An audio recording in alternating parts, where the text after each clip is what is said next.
नमस्कार, मैं हूं संजय शर्मा। आप देख रहे हैं 4 PM न्यूज़ नेटवर्क।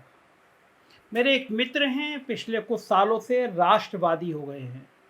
आजकल आप समझ सकते हैं कि राष्ट्रवादी पत्रकार कौन से होते हैं और क्या-क्या करते हैं। आप कई चैनलों पर राष्ट्रवादी पत्रकारों को लगातार सुनते रहते हैं। तो मुझे वो नसीहत देने बैठ गए और थोड़ा-सा तकरार बढ़ने की स्थिति आई। हालाँकि आजकल मैं सीख गया हूँ, खुद को कंट्रोल करता हूँ। और वो मुझे वसीयत दे रहे थे कि तुम यहाँ गलती करते हो, तुम सेकुलर बनने की कोशिश करते हो। तो मैंने कहा भाई मैं कोशिश नहीं करता, मैं 100% सेकुलर हूँ। मैं किसी धर्म और किसी जाति के धागे में बंध के रह नहीं सकता। मेरे लिए सबसे बड़ा धर्म इंसानियत है। तो कुछ थोड़ा-सा जब उनकी बात में टोन तीखी सी हुई और वो अडानी जी को लेकर उन्होंने मुझ पे कुछ कमेंट किए। ये कहा कि तुम अडानी के पीछे पड़े हो, तुम और तुम्हारे जैसे कई यूट्यूबर और कई ऐसी जमात। तो थोड़ा भाषा का स्तर थोड़ा-सा टेढ़ा हुआ। उससे पहले मैंने कहा अच्छा एक काम करिए, बस 2 मिनट मुझे दे दीजिए, मैं आपको वसीम बरेलवी की एक गज़ल सुनाता हूँ। मैंने कहा उन लाइनों को सुन लीजिए, फिर हम लोग बात करेंगे। तो मैंने उनको जो लाइनें सुनाई वो बात मैं आपको भी सुनाता हूँ। फिर आज के वीडियो पे बात करूँगा कि क्यों अडानी पे बात शुरू हुई, क्यों उनसे गरमा-गर्मी हुई और फिर क्या नतीजा निकला। तो वसीम बरेलवी की लाइनें थी, कौन सी बात कहाँ कैसे कही जाती है, कौन सी बात कहाँ कैसे कही जाती है, ये सलीका हो तो हर बात सुनी जाती है। जैसे चाहता तुझे देख ना पाए दुनिया, जैसे चाहता तुझे देख ना पाए दुनिया, दिल में बस एक ये हसरत ही रह जाती है। एक बिगड़ी हुई औलाद भला क्या जाने, एक बिगड़ी हुई औलाद भला क्या जाने, कैसे माँ बाप के होठों से हंसी जाती है। कर्ज का बोझ उठाए कर्ज का बोझ उठाए हुए चलने का अजाब, जैसे सर पर कोई दीवार गिर जाती है। अपनी पहचान मिटा देना हो जैसे सब कुछ, अपनी पहचान मिटा देना हो जैसे सब कुछ, जो नदी है वो समुंदर से मिली जाती है। पूछना है तो गजल वालों से पूछो, कैसे हर बात सलीके से कही जाती है। मैंने उन मित्र को ये लाइनें सुनाई वसीम बरेलवी साहब की, और मैंने कहा हर बात सलीके से कही जाती है। हम और आप बौद्धिकता के स्तर पे बात कर रहे हैं। आप भी पत्रकार हैं, मैं भी पत्रकार हूँ। आपकी अलग विचारधारा है, आप राष्ट्रवादी हैं, अपने आप को कहते हैं, आप हिंदू धर्म की पताका फहराना चाहते हैं, मुझसे नहीं हो पाता। लेकिन हम मुद्दे की बात करिए। तो उन्होंने मुझसे कहा कि आप लोग एक टारगेट तरीके से अडानी समूह के पीछे पड़े थे और लगातार अडानी समूह पे काम कर रहे थे, लेकिन आप बाकी पे नहीं बोलते, आप रिलायंस पे नहीं बोलते, आप जी में इतना बड़ा घोटाला हो गया उस पर नहीं बोलते, आप और आपकी जैसे सब यूट्यूबर नहीं बोलते। आप लोग टारगेट कर लिया है अडानी का, तो सिर्फ आप उनके पीछे पड़े रहते हैं। रिलायंस के इतने बड़े बड़े घोटाले नज़र नहीं आते, जी के आपको घोटाले नज़र नहीं आते। तो मैंने उनसे कहा, मैंने कहा रिलायंस और जी की वजह से ऐसा तो नहीं हुआ कि संसद ना चल रही हो, संसद तो अडानी जी को लेकर नहीं चली। तो आप सोचो कि हम नहीं बोलेंगे अडानी जी को क्योंकि आपने अडानी जी को राष्ट्रवाद का प्रतीक बना दिया, तो वो संभव नहीं है। हमारे लिए अडानी राष्ट्र नहीं हो सकते। तो उन्होंने फिर मुझे जी न्यूज़ के कुछ तथ्य बताए। तो उनको देखकर मैं चौंका और मुझसे उन्होंने चैलेंज किया कि आप नहीं बोलेंगे, आप बाकी किसी उद्योगपति पर नहीं बोलेंगे। तो मैं आज की स्टोरी, फिर मैंने जो उन्होंने तथ्य बताए उस पर मैंने स्टडी करी और मैं चौंका। और ये मेरी भी गलती थी कि मैं बाकी औद्योगिक घरानों को नहीं देख सका, मैं स्वीकार करता हूँ। दरअसल हम लोग पॉलिटिकल खबरें, क्राइम की खबरें, इन पे ज़्यादा ध्यान देते हैं। ये गलती भी है एक पत्रकार होने के नाते। ये जो बड़े बड़े कारपोरेट समूह हैं, मुझे तो लगता है सरकार ही यही चलाया करते हैं, हम इनकी जन्मपत्री देखना भूल जाते हैं। तो मैं कोशिश करूँगा कि मैं कुछ कारपोरेट जगत की खबरें पढूँ, क्योंकि मुझे लगता है कि कारपोरेट में काफ़ी कुछ हो जाता है। फ़िलहाल मैं आज आपको बताने जा रहा हूँ साहेब के एक मित्र के लिए। बाकी तो आप जानते ही हैं, साहेब के लिए दुनिया, साहेब की नई दुनिया है, साहेब का अमृत बहुत सारे लोगों ने चखा है। लेकिन एक मित्र हैं, बहुत करीबी मित्र हैं, जो साहेब की मदद से राज्यसभा तक पहुँच गए हैं। साहेब का काफ़ी गुणगान भी वो करते रहते हैं अपने चैनल में, और साहेब भी उनका पूरा ध्यान रखते हैं।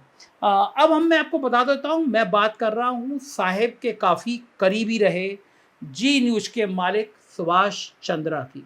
बिल्कुल सही समझे आप, प्रधानमंत्री जी के काफ़ी करीबी हैं, और राज्यसभा तक वो इसीलिए पहुँच पाए क्योंकि वो साहेब के काफ़ी करीबी हैं। और जी इंटरप्राइजेज के चेयरमैन हैं। सही समझे आप, यही वो ही जी न्यूज, जी इंटरटेनमेंट और जी सिनेमा वाला जी इंटरप्राइजेज है।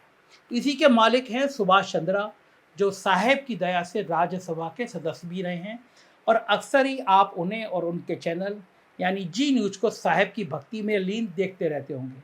ये वही जी न्यूज है जहाँ कुछ महीनों पहले तक साहेब के सबसे बड़े चाटुकार, देश में नफरत फैलाने वाले तिहार रटन सुधीर चौधरी अपना डीएनए नाम का एक शो किया करते थे।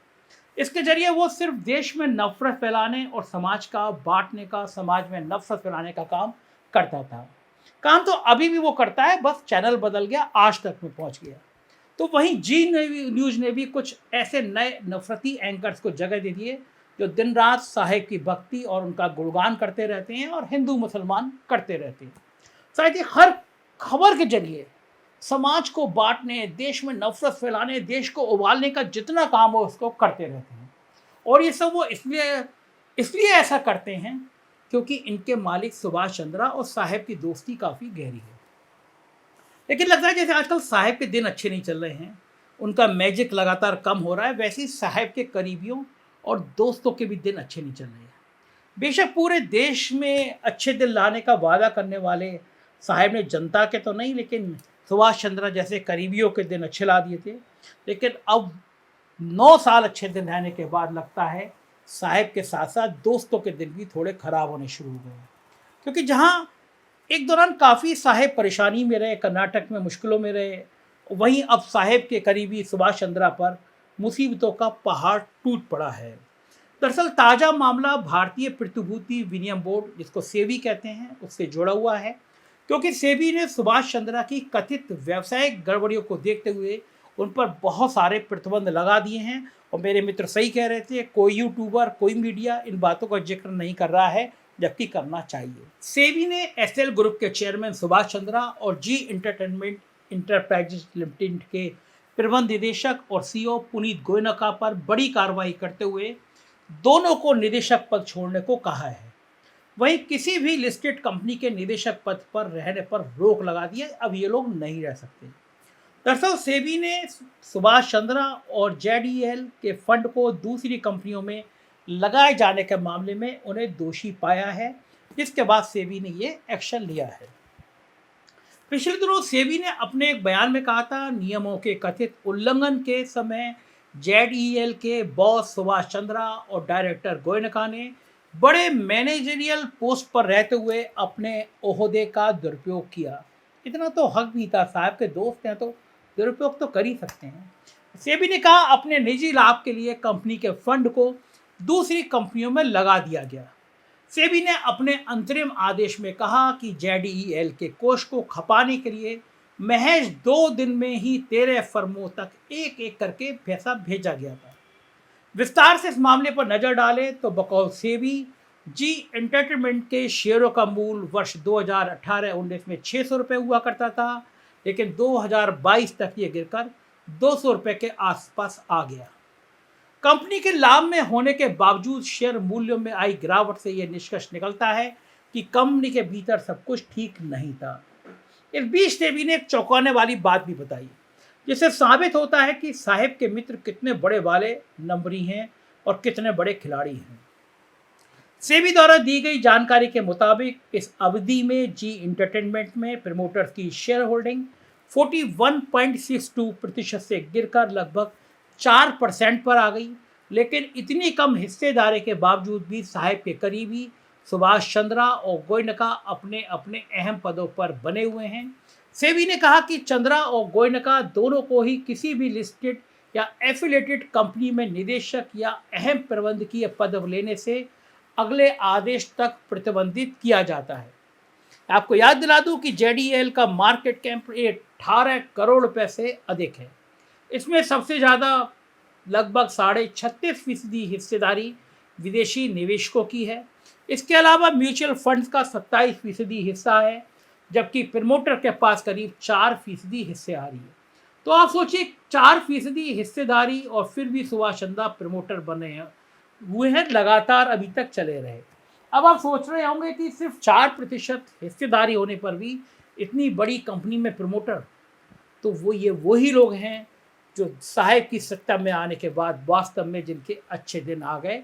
ये है साहेब से मित्रता और दिन रात उनकी चाटुकारिता करने का नतीजा, वरना कुछ होता नहीं। तो सुभाष चंद्र जी जब साहेब के मित्र हैं तो 4% क्या, बिना किसी हिस्सेदारी के भी वो चेयरपर्सन बने रह सकते हैं, क्योंकि वो कहते हैं ना, जब खुदा मेहरबान तो गधा पहलवान।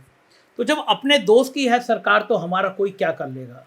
इसी बात को अपने जहन में रख के सुभाष चंद्र अपनी मनमर्जी चलाते रहे और आराम से मजे लूटते रहे।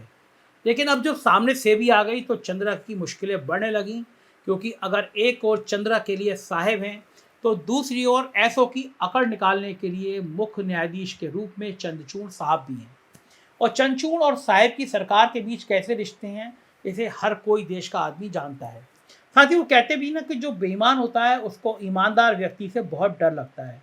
और यहाँ पर कौन ईमानदार और कोई बेईमान है ये मुझे बताने की जरूरत नहीं है। हालांकि सेबी से राहत पाने के लिए सुभाष चंद्र ने सेट प्रतिभूति एवं अपीलीय न्यायाधिकरण के दरवाजे खटखटाए, लेकिन चंद्रा को भी यहाँ से कोई राहत मिलती दिखाई नहीं दी, क्योंकि सेबी ने सेट को दिए जाने वाले अपने जवाब में कहा कि इस बड़ी लिस्टेड कंपनी के चेयरमैन सुभाष चंद्रा और एमडी एवं सीईओ पुनीत गोयनका ने हेरा फेरी करके जनता के पैसे को निजी कंपनियों में भेज दिया।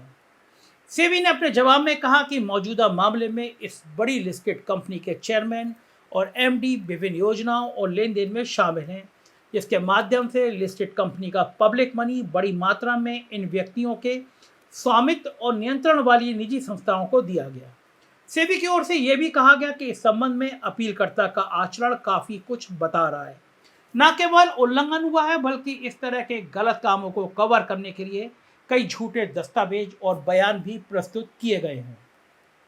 शेरपुर मामले में हमने देखा है कि प्रमोटर ग्रुप ने अपने शेयरों को बेचने का समय इस तरह तय किया कि खुले बाजार में शेरपुर के शेयरों का गिरावट का खामियाजा उन्हें ना भुगतना पड़े।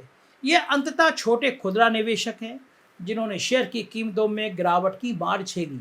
यानी जिस प्रतिभूति एवं अपीलीय न्यायाधिकरण में साहेब के मित्र अपनी मदद के लिए आए थे, सेबी ने वहां भी अपने जवाब से उनकी लंका लगा दी। साथ ही ये भी बता दिया कि कितने बड़े खिलाड़ी हैं सुभाष जी और सेबी क्या कर सकता है। और ये जो झूठे दस्तावेज प्रस्तुत किए गए उनकी हवा निकल गई।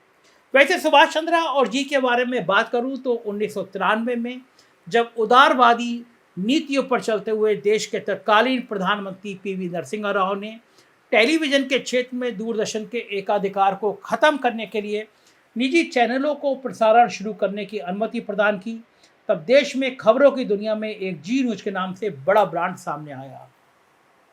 जी न्यूज ने उस दौर के अटल बिहारी वाजपेयी की ब्रांडिंग करना शुरू कर दी। यहाँ याद दिला दूं कि तब अदालत लगाने वाले पत्रकार राजेश शर्मा भी जी न्यूज पर अदालत लगाते थे और अब अपने चैनल इंडिया टीवी पर दावा करते नहीं थकते कि अटल बिहारी वाजपेयी को भावी प्रधानमंत्री के रूप में लोगों ने तभी देखना शुरू किया जब वो उनकी अदालत में आए। तो आप समझ सकते हैं कि जिस जगह की बात की जा रही उसी जी न्यूज के मालिक हैं सुभाष चंद्र साहब। चंद्रा साहब के काफ़ी करीबी रहे हैं राजेश शर्मा भी और साहेब की मित्रता के बदौलत ही चंद्रा जी एक बार हरियाणा से राज्यसभा भी चले गए थे। हालांकि दूसरी बार में चंद्रा राजस्थान के जरिए राज्यसभा पहुंचना चाहते थे, लेकिन इस बार उनकी इच्छा पूरी नहीं हो पाई और साहेब व चंद्रा की दोस्ती पर राजस्थान के मुख्यमंत्री अशोक गहलोत और वसुंधरा राजे की दोस्ती भारी पड़ गई और साहेब चाहकर भी सुभाष चंद्रा को राज्यसभा नहीं पहुंचा सके। अब एक बार फिर सुभाष चंद्रा मुसीबत में फंस गए हैं और इस बार वो उम्मीद साफ से लगाए बैठे हैं, लेकिन इस बार उनके बचने के आसार काफ़ी कम नज़र आ रहे हैं, क्योंकि मामला काफ़ी गंभीर है और धोखाधड़ी भी चंद्रा साहब ने काफ़ी बड़े स्तर पर की है। और अब तो आजकल साहेब भी परेशान हैं, क्योंकि उनकी पार्टी उनके लोग भी कहने लगे हैं कि साहेब का मैजिक कम हो रहा है। ऐसे में 2024 को ध्यान में रखते हुए साहेब ऐसा कोई काम नहीं करना चाहेंगे जिससे उनकी राह और भी कठिन है। वैसे भी मणिपुर हिंसा और पहलवानों के आंदोलन ने साहेब को परेशान कर दिया है। ऐसे में अब साहेब दोबारा किसी दोस्त के लिए कोई रिस्क मोल लेंगे उम्मीद नहीं है, क्योंकि अगर साहेब आगे रहेंगे दोस्त को बचा सकते हैं, लेकिन साहेब के लिए खुद ही परेशानी हुई तो साहेब खुद नहीं रखेंगे अपने ऐसे किसी दोस्त को, तो क्या खाक दोस्त को बचाएंगे। वैसे एक बात तो बता दूं कि आजकल सुभाष चंद्रा बहुत परेशान हैं बहुत दुखी हैं और सुभाष चंद्रा को समझ आ रहा है कि उनका अब एम्पायर ढह रहा है। सुभाष चंद्रा वैसे तो काफ़ी बड़े खिलाड़ी रहे हैं, अब देखना यह है कि चंद्रा की डूबती नैया को सहारा देंगे या नहीं देंगे। तो ये मेरे पास जितनी जानकारी थी मैंने आपको बता दी। मुझे उम्मीद है कि ये वीडियो मेरे वो मित्र भी देख रहे होंगे जो मुझसे कह रहे थे कि मैं सिर्फ अडानी के खिलाफ बोला, मैं जी वालों के खिलाफ नहीं बोला, मैं अंबानी के खिलाफ नहीं बोला, या किसी और उद्योगपति के लिए नहीं बोला। तो मैं कहना चाहूँगा कि ना काऊ से दोस्ती ना काऊ से बैर। हमें चाहे अंबानी हो, चाहे अडानी हो, चाहे सुभाष चंद्रा हो या कोई और उद्योगपति हो, खबर मिलेगी तो 4 PM पर जरूर बोली जाएगी। हम गोदी मीडिया ना थे, ना हैं और ना होंगे, क्योंकि हमारा साथ तो आप देते हैं। देखते रहिए ये वीडियो और बताइएगा कैसा लगा, अपने कमेंट से अपनी राय से अवगत कराइएगा। शुक्रिया।